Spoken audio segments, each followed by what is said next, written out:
सत्य असेल तेच दिसेल.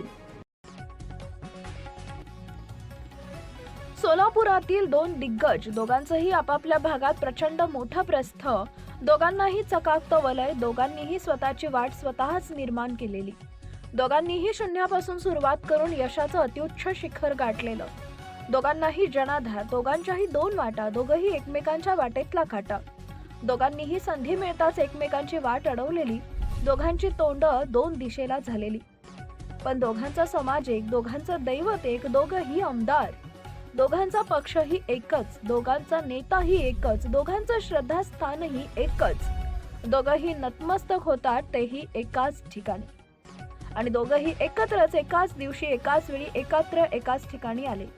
हीच एकत्रपणाची संधी साधून काशीपीठाचे जगद्गुरू डॉक्टर मल्लिकार्जुन शिवाचार्य यांनी या दोघांनाही मायेची चाल पांघरली, आणि ती सुद्धा एकच. दोघांनाही आशीर्वाद एकाच हारांमध्ये गुंफलं, दोघांनाही एकच हात उंचावला आशीर्वाद देण्यासाठी, आणि आशीर्वाद दिला भांडा प्रेमानं, नांदा सौख्यानं. ते दोन दिग्गज म्हणजे शहर उत्तरचे आमदार विजयकुमार देशमुख आणि अक्कलकोटचे आमदार सचिन कल्याण शेट्टी. या दोघांमधला दुरावा दूर केला तो काशीच्या जगद्गुरूंनी. Subscribe now and press the bell icon. Never miss an update.